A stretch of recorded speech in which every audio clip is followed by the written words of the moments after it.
Pessoal,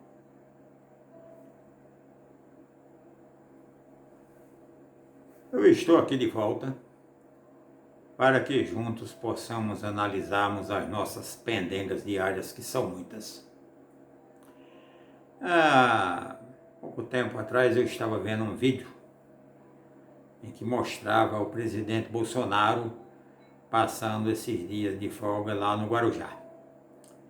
Isso é engraçado, que o Guarujá parece ter uma atração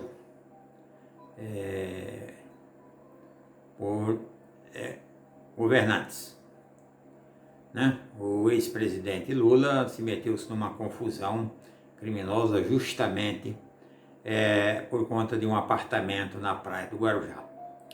Mas o caso Bolsonaro é diferente. Uma das três armas do Brasil tem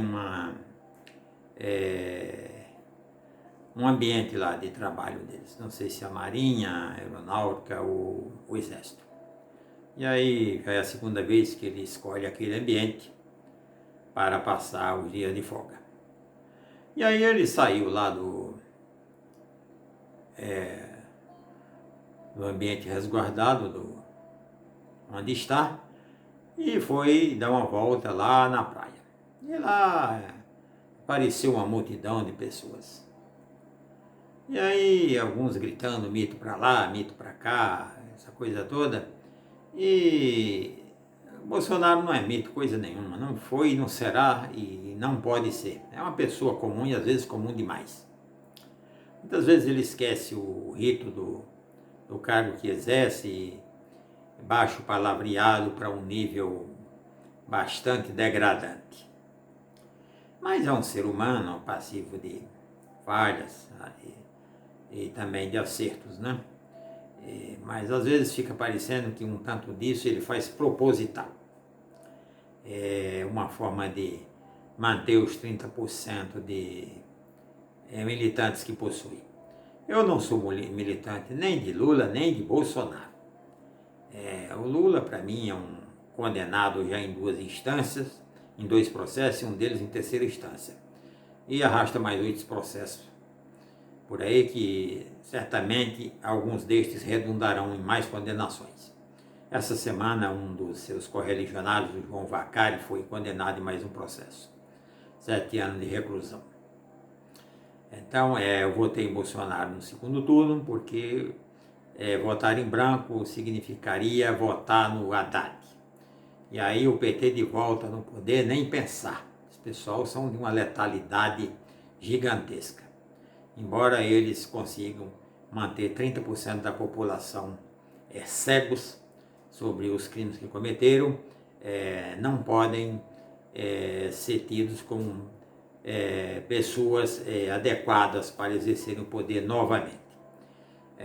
Eu não duvido que eles voltem.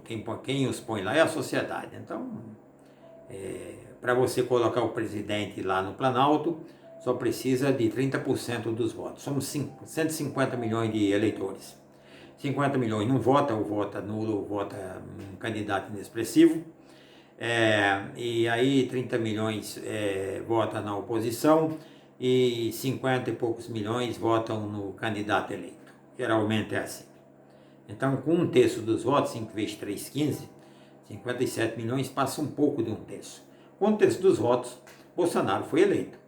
E aí tem que governar para todo mundo. E é isso, é aí onde ele realmente peca muitas vezes, porque ele, quando se dirige à nação, através das suas redes sociais, é como se ele estivesse falando para aquele pessoal que votou em Bolsonaro. Mas ele precisa falar para todo mundo.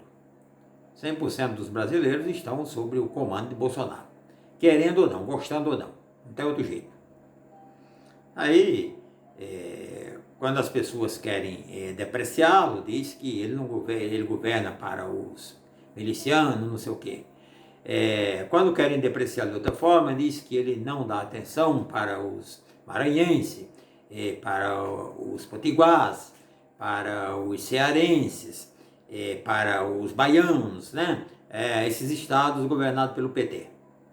Então a política tem essa coisa nojenta, esse jogo desonesto entre si, né? Aliás, esse pessoal se trata muito mal. O pessoal da comunidade fica abismado com o palavreado que eles usam uns com os outros. Felipe Santa Cruz, recentemente, falou que o ministro Moro era um chefe de quadrilha. Mas aí depois chamado de juiz, ele disse que não foi nada disso. Foi um desabafo, foi um infortúnio do momento, né? O Bolsonaro também às vezes se dirige a certas pessoas aí das três esferas do poder com um palavreado bastante inadequado. É preciso que essas pessoas tenham em mente que eles foram elevados a um posto maior e devem prestigiá-los, mas nem sempre fazem isso. A natureza humana é muito complexa, existe dessas coisas. Eu acho muito estranho que no final do primeiro ano de mandato, e já agora no início do segundo, esse pessoal já esteja falando em reeleição em 2022. Eu não lembro ter visto isso antes, não com essa intensidade. E eu acho isso muito doido, porque eu, por exemplo, não voto mais em Bolsonaro, independente do governo que ele fizer. Eu estou torcendo que ele faça um bom governo, que consiga retirar do desemprego os 11 milhões e 900 mil brasileiros que ainda estão por aí sem saber o que fazer da vida. Mas eu jamais votei em reeleição de ninguém. Geraldo Alckmin ficou no governo de São Paulo um monte de tempo, mas eu só votei nele um mandato. Primeiro eu votei no Mário Covas, que faleceu, e ele terminou o mandato do Covas. Depois eu votei nele no primeiro mandato e não votei mais. Não voto em reeleição. Mas isso também não indica que seja a coisa certa, porque o Rio Grande do Sul ainda não reelegeu nenhum governador. E está essa merda toda que a gente conhece. Então, eu não sei exatamente como é que faz.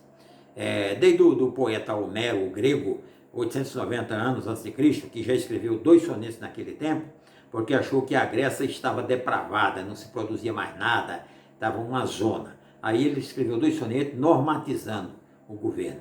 E daquele tempo para cá, 3.000 anos depois, a gente continua procurando uma forma de governo que atenda aos anseios da sociedade. Parece não existir.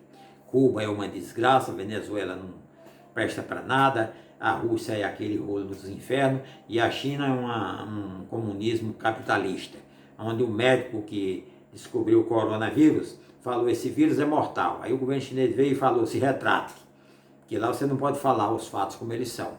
Aí ele foi e falou: eu cometi engano. Sabe o que aconteceu com ele? Morreu uns 20 dias atrás. Consumido por quem? Pelo coronavírus. Mas ele foi obrigado a voltar atrás quando deu alarme, porque o governo comunista não permite que se fale a verdade, quando essa verdade pode criar um surto qualquer. Então é assim, desde Homero, 3.000 anos atrás, que se procura uma busca de governar e não se encontra. E aqui no Brasil, em especial, nós estamos vivendo um momento bastante interessante. Essa tal democracia dá liberdade para todo mundo falar o que quiser. Mas esse pessoal do poder falam coisas, muitas vezes, que aquelas meretrizes que não tiveram a chance de estudar, ficam lá na beira do cais, se sentem envergonhadas. Mas eles não, eles acham que estão abafados. Então, com estas considerações, eu encerro essa postagem, desejando a todos vocês um excelente dia e que Deus nos conceda dias serenos pela frente. Porque de tratoristas que querem passar por cima de pessoas vivas, nós já estamos até aqui. Miguel Jacó, Taubaté, São Paulo.